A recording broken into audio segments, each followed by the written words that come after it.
Всем привет! Вы на канале Дело мастера боится. В этом видео я покажу, как приготовить самогон из абрикос с сахаром. В прошлый раз я рассказывал, как сделать самогон без сахара, а сегодня попробуем сделать с сахаром для того, чтобы увеличить количество продукта готового. У меня есть такое количество абрикос. Они упали с дерева, хорошо созрели, их уже видно едят пчелы.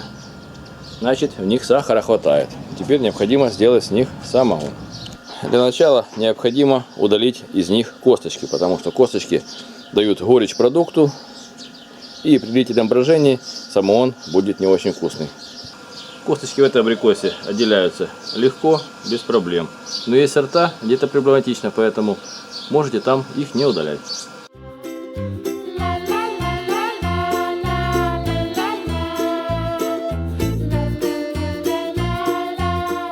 В конечном итоге из ведра мякоти получается пол ведра косточек. Это лишний объем, поэтому лучше их удалить. В конечном итоге у меня получилось 5 ведер. Вот такой мякоти абрикос без косточек. Мыть их не нужно, потому что я буду делать самогон на натуральных природных дрожжах. У меня есть такая большая 200-литровая пластиковая бочка, в которой мы будем делать брагу из абрикос. Высыпаем в эту бочку полученную мякоть абрикос.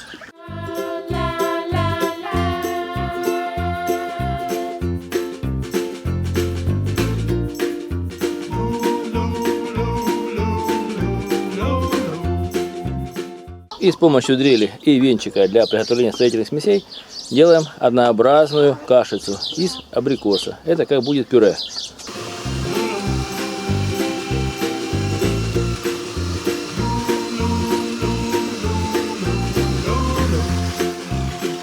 В итоге получилось такое однообразное абрикосовое пюре. И после этого приготовим сахарный сироп. Для этого возьмем 5 литров теплой воды, 1 килограмм сахара на 10 литров абрикосового пюре и хорошо размешаем.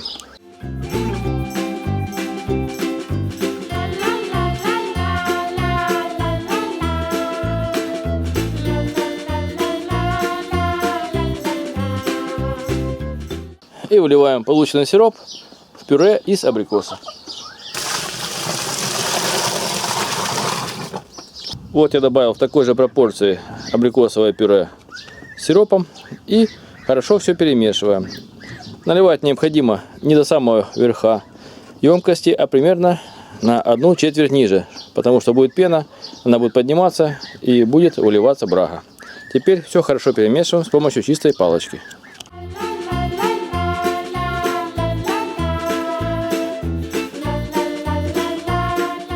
Буквально сразу же начали появляться пузырьки углекислого газа.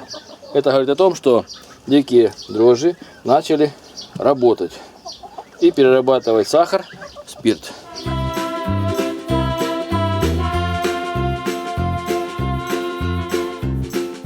После этого мы плотно закрываем емкость с помощью пленки и обвязываем веревкой, чтобы не было доступа к воздуху.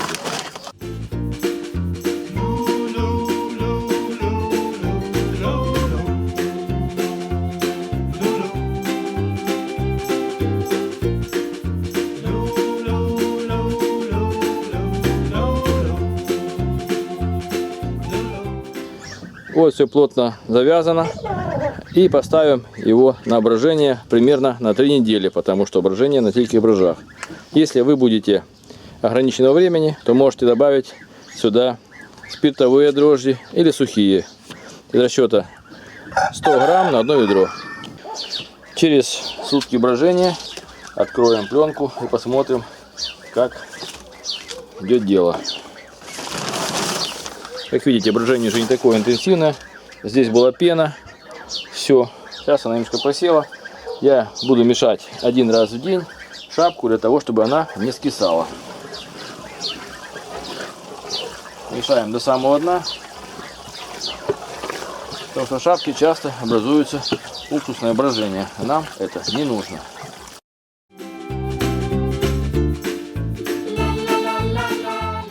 Запах абрикосовый, не кислый.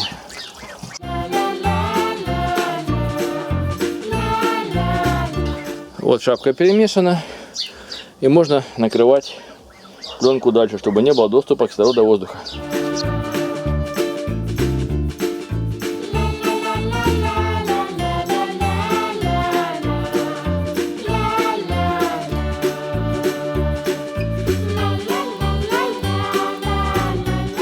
может не очень герметично, но углекислый газ, который выделяется с браги, не дает поступать туда кислороду, потому что он тяжелый. Вот, прошло 30 дней, и брага перебродила. Пузырьки перестали выделяться. Сверху появилась прозрачная жидкость. Теперь необходимо отделить мякоть от сока, для того, чтобы он не пригорал.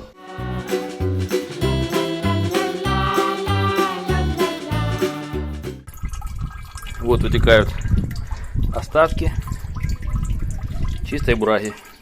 Стараемся максимально не выжать, чтобы выбросить только сухой остаток. Чтобы облегчить выжим сока из жмыха, я воспользовался веревкой, привязал к ней марлю и внизу ведро. Время у меня не ограничено, поэтому я дождусь, пока перестанет капать сок браги из этого мешка. Варить самогон из абрикос я буду на таком самогонном аппарате. Он немножко примитивный. Здесь есть стеклянный дистиллятор лабораторный, сухопарник в виде литровой банки и нагревательный элемент куб в виде бетона молочного. В верхней части бетона я сделал такую рамку, которая на болтах хорошо прижимает крышку.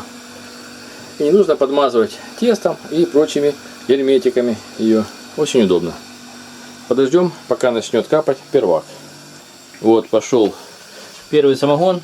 Я 10% от общего количества отложу отдельно на растирку, а все остальное буду брать. Первак имеет выраженный ацетоновый запах, и пить его нежелательно, только для растирки. Вот завершается уже почти перегонка браги из абрикос.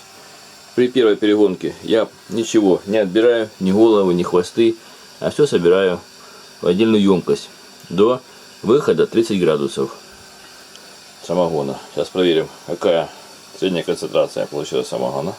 Сейчас проверим, какая получилась средняя крепость самогона. Сейчас я проверю с помощью спиртометра крепость. В данный момент средняя крепость 65 градусов. Будем еще отбирать. Самогон после первого перегона получился общим градусом 60. Сейчас мы разбавим его до 20 градусов и сделаем второй перегон. Я разбавляю обычной водопроводной водой. Холодной. Вот самогон разбавлен до 20 градусов, и можно его перегонять второй раз.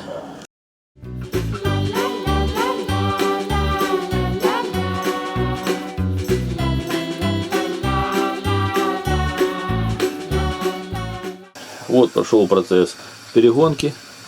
Я уже отобрал небольшое количество первака, примерно 5%. Он неприятно имеет вкус и запах. И сейчас берем основную часть самогона. Примерно до 45 градусов крепости. И потом будем брать уже хвосты, но отбирать их отдельно для следующего перегона. В конечном итоге получился такой самогон. Сейчас необходимо его разбавить. Проверим, сколько градусов получилось после второй перегонки. Как видите, получилось 75 градусов крепости. Разбавим его до 45, чтобы он был мягче. Для разбавления я использую очищенную бутилированную воду. Сначала наливаем в ведро воду, а затем самогон, для того, чтобы не было бурной реакции и хлопьев, которые выпадают в осадок.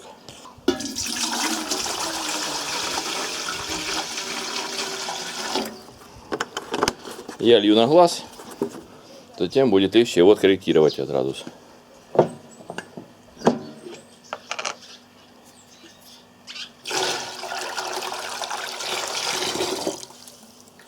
При разбавлении самогона появляются такие пузырьки воздуха.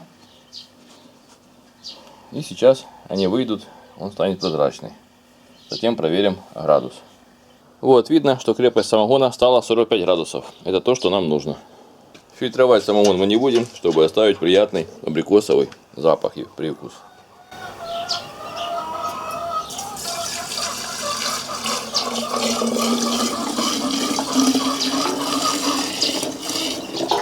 Вот видно, что самогон полностью прозрачный, имеет слегка голубоватый приятный цвет.